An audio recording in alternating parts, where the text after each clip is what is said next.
The different levels, main menu, and anything else in your game is referred to as the scene. The scene contains all the game objects that are contained within your game projects. Now, having created your project, the first two game objects you will see on the hierarchy are main camera and directional light. Now at the very top, you're going to see the name of your scene. You can decide to give it the name level 1, but in this case we have prototype 2. So remember, we are currently working on prototype 2. So do well to download the resource in the video description. Now, having imported prototype 2 into this project, it always comes pre-configured with a sample scene. This can be found in the scenes folder in assets. By default, this contains main camera and the directional light.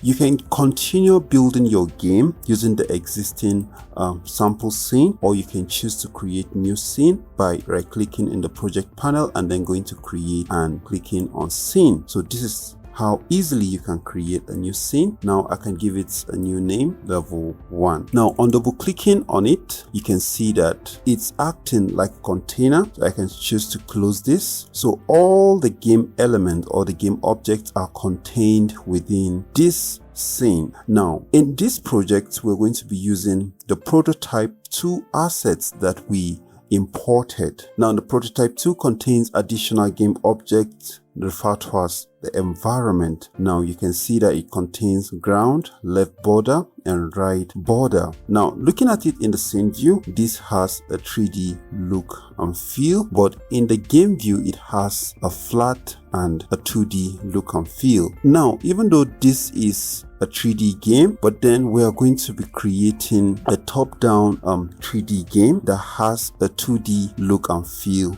to it. Now the reason why it's looking like this in the game view is because of the way the camera was positioned. Now when we select the camera, you can see how this camera is positioned in the scene view. Okay, now I can choose to play around with the camera if I want. You can see what's happening. I can choose to rotate it on the z-axis. You can see what's happening, and on the x-axis. So now you can see we're getting back our 3D look and feel, but then we want it in this form, so you don't have to make any adjustments to the camera. So we can go ahead to create our game. So this time around I'm going to click on 2D. Rather, I'm going to click on the y-axis. I'll select this and then have our scene position in this form. So this is how we're going to position our scene. Now I'm going to import all the game objects that we're going to be using in this project in the scene. So I'll go to asset, go to course library, I'll select animals, I'll go down to dogs. Okay, now if you want to see a preview of the dog, you can bring this up. So I'll drag this to the scene. So I'll pick 5 of these dogs, drag them to the scene.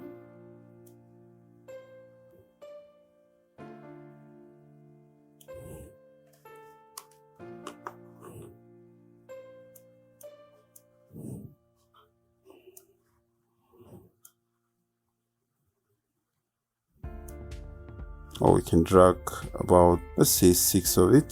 So I will rename them, or right click and call it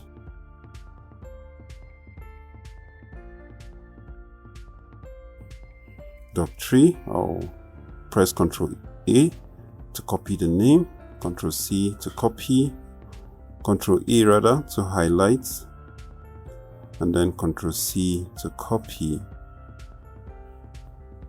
Or if you're having difficulty renaming there, you can always go to the inspector. So this is 4.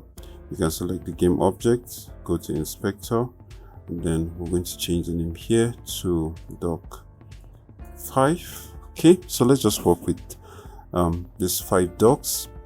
So I'm going to bring in the player. So I'll go to humans. I'll drop it in the scene. I'll drag it up until I can see it in the game view. So I'm going to pick a meat because the player is going to be throwing meat at the invading dogs. So let's go to food, and then let's look for meat. So let's look for this food stick. So I'm going to position it around here. Now you can see there's actually a white icon of camera. Okay, so this is referred to as a gizmo. So if you want to get rid of this, you can equally do that by going to this option right here, and then you can choose to turn it off, and then you can go back, so you see what you have so far. So far you can see what we have. So I'll right click this and call it food, and then I'm going to right click farmer, come right here, and then I'm going to call it player. So this is all we have. So now you can see in the game view, I can actually see the dog. So I'm going to select all of them by holding down Shift Control and then clicking on dog 5. So I'll bring it down a bit. For some reason I am seeing 6 dogs here, but it's listed as 5, so it means one of them is nested. So let's check that none of this dog is nested. Okay, so this is sort of nested. Dog 3. So I'm going to drag this out. Okay, so this will be the 6th dog. So I'm going to call this dog 6. So we have added all the game objects that we are going to need as far as this project is concerned. So I'll see you guys in the next video.